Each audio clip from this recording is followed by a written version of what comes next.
They won the first American victory of the Korean War. Their reward? The army erased their victory, called them cowards, and disbanded their historic regiment. How could the president let this happen? The 24th Infantry Regiment carried 82 years of history on its shoulders when it deployed to Korea. Created by Congress in 1869, it was one of 4 all-black regiments established after the Civil War. These were the Buffalo Soldiers, men who'd fought Native Americans in the West, charged up San Juan Hill in Cuba, and served in both World Wars. By 1950, the regiment was stationed in Japan on occupation duty. Despite President Truman's executive order 9,981 in 1948 officially desegregating the military, the 24th remained almost entirely black, enlisted men led by a mixed group of white and black officers. Many of the white officers had never commanded troops in combat. Some viewed assignment to the 24th as punishment for career failures elsewhere, but the men of the 24th Infantry maintained their pride. They were known throughout the occupation force for their discipline,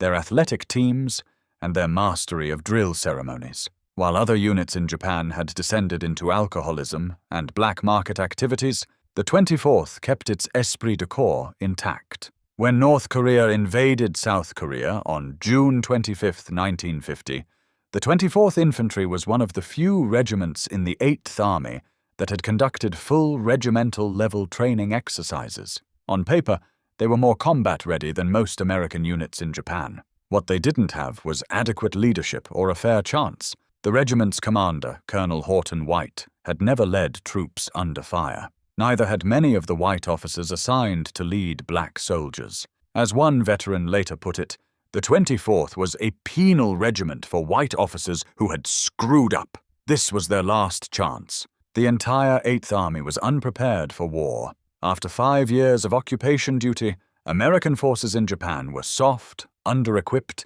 and poorly trained. Units lacked proper weapons, communications equipment, and winter gear. Morale was abysmal. The post-World War II drawdown had gutted readiness across the board. But when these problems manifested in combat, only the 24th Infantry would be singled out for condemnation. The 24th Infantry Regiment arrived in Korea in mid-July 1950. While the all-white 24th Infantry Division was being shattered in desperate delaying actions around Taejon, the 24th Regiment of the 25th Infantry Division moved into position near Sangju in the south. On July 20th, Company K of the 3rd Battalion entered Yechon. Artillery had set the town ablaze. Through smoke and flames, Lieutenant Johnson's men cleared the streets, drove off North Korean counterattacks, and secured the objective. 2 Americans died. 12 were wounded. It was the first town retaken by U.S. forces since the war began. The victory should have made national headlines. Instead, the army was too preoccupied with the disaster at Taejon to notice. When news did filter out, the official story gave credit to South Korean troops. The American press eventually reported it as the first victory by black soldiers in Korea. A footnote, not a headline. For the men of the 24th Infantry, Yechon proved they could fight, but there was no time for confidence to take root. Within days, they were thrown into the grinding battles around Sangju, facing overwhelming North Korean forces with inadequate support. What happened next would become the narrative that destroyed them. The problems that plagued the 24th Infantry weren't unique. They were epidemic across the entire 8th Army. American units everywhere struggled with the same issues. Inexperienced officers, inadequate training, worn-out equipment, poor communications, and an aggressive enemy that had been preparing for this war for years. The 24th Infantry Division, an entirely different unit from the 24th Infantry Regiment, lost so many men in July that by late August, only 184 of the 34th Regiment's original 1,898 soldiers remained. The 1st Cavalry Division was mauled.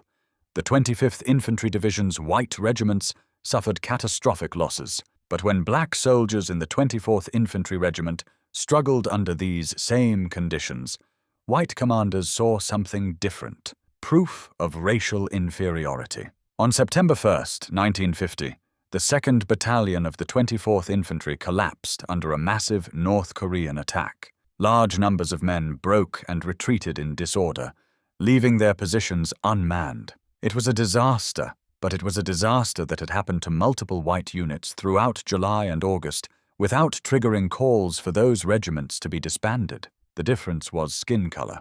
Major General William B. Keane, commander of the 25th Infantry Division, had been watching the 24th Infantry with prejudiced eyes from the start. When the September 1st collapse gave him the evidence he'd been looking for, he acted immediately. In late September 1950, Keane submitted a formal recommendation to 8th Army Headquarters. The 24th Infantry Regiment, he wrote, was untrustworthy and incapable of carrying out missions expected of an infantry regiment. He requested it be disbanded. Keane's recommendation was based on interviews with white officers who blamed their black subordinates for every failure. Missing from his report was any serious analysis of the tactical incompetence of those same white officers, the failures of leadership at battalion and regimental level, or the systemic problems affecting the entire 8th Army. Also missing, any acknowledgement that the 24th Infantry had achieved the first American ground victory of the war at Yechon. That success was conveniently forgotten. When news of Keane's recommendation reached the black press and civil rights organizations, outrage exploded. The NAACP and black newspapers demanded investigations. How could a regiment be branded as failures when individual soldiers like Private First Class William Thompson were being recommended for the Medal of Honor? Thompson had died on August 6, 1950. Manning his machine gun against overwhelming odds to cover his platoon's withdrawal near Haman. Despite being hit repeatedly by grenade fragments and small arms fire, he refused to abandon his position. He kept firing until a grenade blast finally silenced his gun. His battalion commander initially refused to even submit a Medal of Honor recommendation, focusing instead on the regiment's supposed failures. Only after months of pressure did the paperwork go through. On June 21, 1951, General Omar Bradley presented Thompson's mother with her son's Medal of Honor, posthumously recognizing an act of extraordinary courage from a soldier whose regiment had been condemned as cowardly. But one hero couldn't save a regiment that white commanders had decided to destroy. The 8th Army couldn't immediately disband the 24th Infantry in September 1950. They needed every unit they had to hold the Pusan perimeter.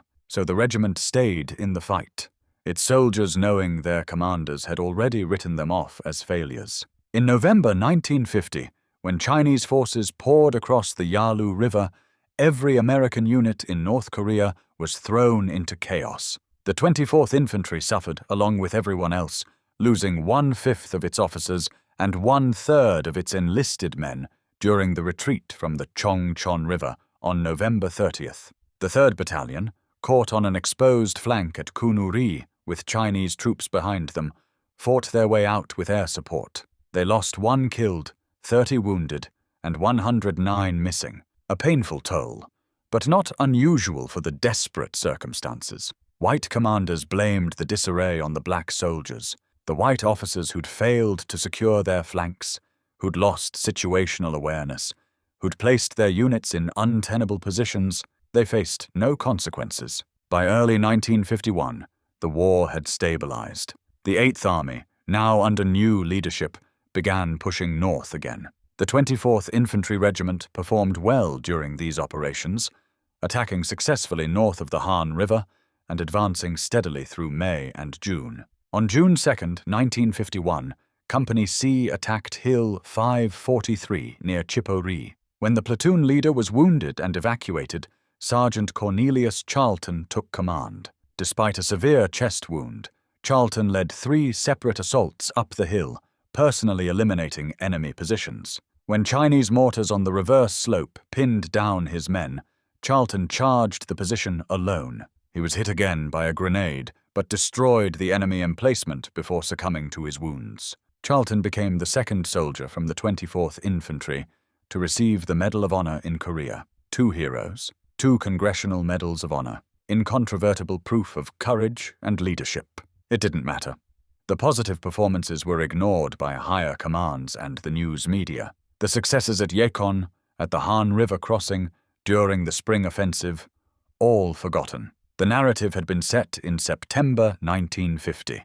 The 24th Infantry was unreliable. 2 Medal of Honor recipients couldn't overcome institutional racism. In April 1951, President Truman fired General Douglas MacArthur for insubordination. MacArthur had resisted calls to integrate the army during combat, arguing it wasn't practical to make such dramatic changes during a war.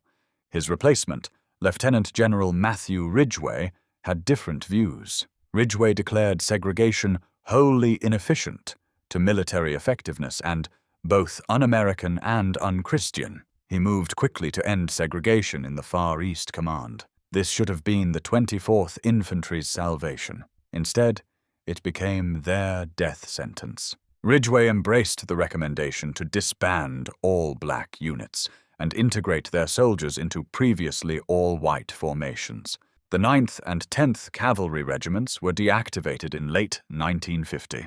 The 25th Infantry Regiment was broken up into battalions before being inactivated. On October 1, 1951, the 24th Infantry Regiment, the last of the historic Buffalo Soldier units, was relieved from frontline duty and dissolved. The 82-year history of one of America's most storied military units ended that day. The official reason given? Executive Order 9981. Integration. President Truman's order desegregating the armed forces was being used to eliminate the very regiments that had proven black soldiers could fight. The Army cited integration as justification for destroying units that had won battles, earned presidential unit citations, and produced Medal of Honor recipients. But here's what integration actually meant in 1951. Black soldiers were scattered into white units at ratios designed to keep them perpetually outnumbered. The historic regiments that had given black soldiers institutional pride and continuity were erased, and while individual black soldiers were integrated, the narrative that black units had failed in Korea was allowed to stand unchallenged. Truman said nothing. The president who'd stood up to MacArthur on military strategy, who'd fought for civil rights against fierce opposition from his own party, stayed silent while his administration weaponized his own executive order to destroy units that racism, not combat performance, had condemned. In 1988, the Army's Center of Military History began a comprehensive study of the 24th Infantry Regiment in Korea. Over nearly a decade, researchers conducted 300 oral history interviews, visited Korean battlefields, and analyzed official records. The resulting book, Black Soldier, White Army, published in 1996, was devastating,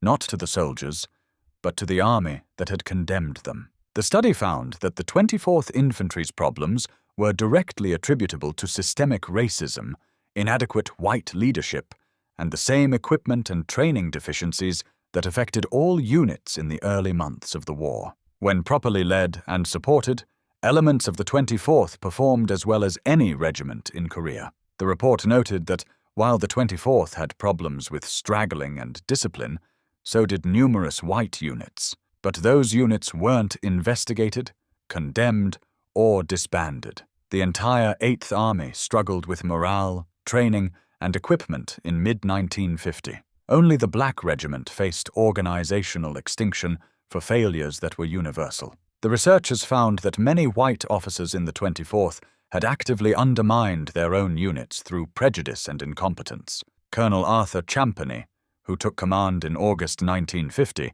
made public remarks disparaging the performance of black soldiers in World War II, destroying what remained of his men's morale and confidence. Most damning, the Army's official investigations in 1950 to 1951 that supported disbandment were heavily biased. White officers blamed black soldiers for everything while protecting each other. The investigations gathered testimony within days of battles from men who would soon die in combat, but selectively used that testimony to build a case for disbandment while ignoring evidence of white command failures. The 1996 study concluded that if the 24th went into battle carrying the same disadvantages as other regiments — poor equipment, inadequate training, inexperienced officers, it also carried unique burdens, all the problems of trust and lack of self-confidence that the system of segregation had imposed. But by the time this official vindication came, the damage was permanent. The 24th Infantry Regiment was gone. The narrative of its failure had shaped military policy for decades, and an entire generation of black veterans carried the stigma of serving in a unit their own government had branded as cowardly and unreliable. The numbers tell the real story of the 24th Infantry Regiment in Korea. The regiment fought from July 1950 through October 1951, 15 months of continuous combat operations. It was one of the first units to reach Korea and one of the last all-black units to leave the battlefield. 2 soldiers earned the Medal of Honor. Hundreds more received Silver Stars, Bronze Stars, and other decorations for valor. The regiment participated in every major operation: the defense of the Pusan perimeter, the breakout in September 1950, the advance to the Yalu River, the desperate retreat from Chinese forces, and the counteroffensives of 1951. At Yechon in July 1950, they achieved the first American ground victory of the war. In September 1950, after being condemned by their division commander, Company F conducted a valiant bayonet and grenade charge that was ignored by higher commands and the news media. At the Han River crossing in early 1951, most of the regiment performed well under fire, but the actions of a few deserters defined the entire unit in official eyes. Compare this to white units that struggled equally or worse. The 34th Infantry Regiment of the 24th Infantry Division lost 90% of its strength in the first month of war. The 1st Cavalry Division suffered catastrophic defeats. Multiple battalions broke and ran during Chinese attacks in November and December 1950. None of those units were disbanded. None of their commanders faced investigations based on the premise that white soldiers were inherently unreliable. The institution closed ranks, attributed failures to circumstances, and moved on. But when black soldiers struggled under identical conditions, worse conditions actually, since they also faced racism from their own officers, the conclusion was predetermined. The problem must be racial. The disbandment of the 24th Infantry Regiment sent a clear message to black soldiers and veterans: your service doesn't matter as much as the prejudices of white commanders. Your victories will be ignored. Your sacrifices will be forgotten. Your failures, even when caused by racism and incompetent leadership, will be used to justify your destruction. Lieutenant Leon Gilbert, whom we covered in a previous video, was court-martialed and sentenced to death in 1950 for refusing what he considered a suicidal order. Gilbert, a decorated World War II veteran, had watched his men be abandoned under fire, denied winter equipment, and given impossible missions by officers who viewed them with contempt. His trial became a symbol of the impossible position black soldiers faced: condemned for surviving, condemned for failing, never given credit for succeeding. After national outcry, President Truman commuted Gilbert's sentence to 20 years in prison. He served 5. But Truman never addressed the systemic racism that had put Gilbert in that position. He never questioned why a regiment with 2 Medal of Honor recipients was being branded as cowardly. He never intervened to stop the disbandment of a historic unit based on prejudiced evaluations. The decision to retire all historic black regiments, instead of integrating them as units, struck black soldiers as a final insult. The Army could have kept the 24th Infantry Regiment together and integrated it like any other formation. Instead, they chose to eliminate it, erasing 82 years of history and institutional pride. The 4 Buffalo Soldier Regiments, the 9th and 10th Cavalry, the 24th and 25th Infantry, had served from the frontier west through both world wars and into Korea. They'd proven themselves on San Juan Hill, in the Moro Rebellion, across Europe and the Pacific. Their combined history represented the story of black military service in America. All 4 were eliminated by 1951, their lineages broken, their honors scattered among the integrated units that replaced them. President Harry S. Truman had the power to stop this injustice. He was commander-in-chief. His Executive Order 9981 was being misused to justify the destruction of historic black units based on racist evaluations. He could have intervened. He could have ordered a fair investigation of the 24th Infantry Regiment's performance, one that compared them equally to white units facing the same conditions. He could have demanded accountability from white officers who had undermined their own commands through prejudice. He could have insisted that integration mean keeping successful black units together rather than dismantling them. He could have recognized that when you have a regiment with 2 Medal of Honor recipients, hundreds of decorated soldiers, and a record of combat operations from Yechon to the Yalu, you don't have a failed unit. You have a unit that was failed by its leaders. But Truman did none of these things. The president who'd fought for civil rights, who'd integrated the armed forces, who'd fired Douglas MacArthur for insubordination, stayed silent while his own army weaponized his desegregation order to destroy a regiment that racism had condemned. The math is simple. If you claim to integrate the military, but then use integration as an excuse to eliminate every historic black unit based on biased performance evaluations, you haven't achieved equality. You've just found a more politically acceptable way to erase black institutional power from the armed forces. Truman gets credit in history books for Executive Order 9981, but the fine print of that legacy includes the destruction of the Buffalo Soldiers, the validation of racist narratives about black combat performance, and the failure to protect soldiers who'd proven their courage under fire. In 2024, 98-year-old James Thompson, a veteran of the 24th Infantry Regiment, gave an interview about his service in Korea. He'd fought from the Yalu River to the Pusan perimeter. He'd watched friends die. He'd survived conditions that broke even the best units. "We had nobody desert, and nobody dropped their weapons and ran," Thompson said. "We fought like everybody else.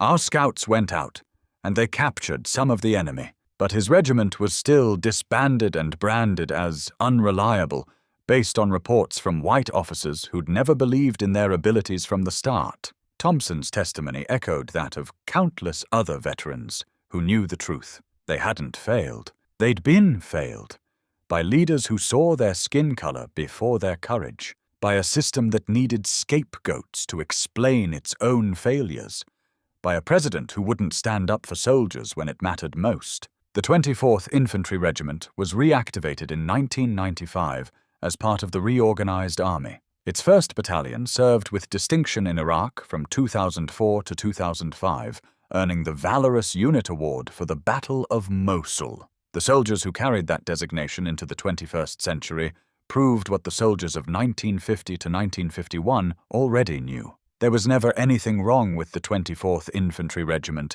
except the racism of those who judged it. But the vindication came too late for the men who'd fought in Korea. Too late for William Thompson and Cornelius Charlton, who died proving their courage. Too late for Leon Gilbert, who spent years in prison for refusing to lead his men to slaughter. Too late for the thousands who served honorably and were rewarded with the stigma of belonging to a failed regiment. President Harry S. Truman died in 1972, 21 years after the 24th Infantry Regiment was disbanded. He never publicly addressed the contradiction at the heart of his integration legacy, that his order to desegregate the armed forces was used to eliminate, rather than empower, black military units. He never explained why he stayed silent while his army used biased investigations to justify destroying a regiment that had fought continuously for 15 months, earned 2 Medals of Honor,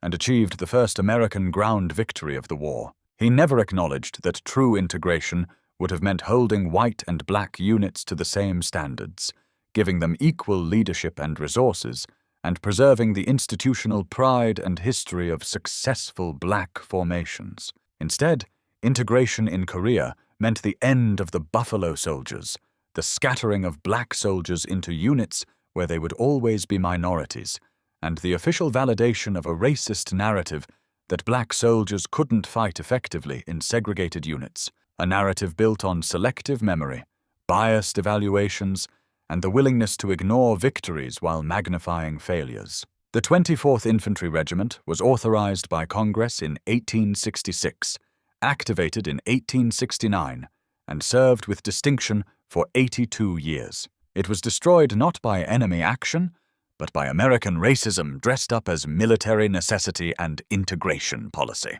And the President of the United States, the man who'd promised equality in the armed forces, let it happen without saying a word. That silence, in the end, was its own kind of action, a presidential endorsement through inaction of the principle that when black soldiers succeed, it's noteworthy. But when they struggle under impossible conditions created by racism and incompetence, it's evidence of inherent failure. The 24th Infantry Regiment deserved better.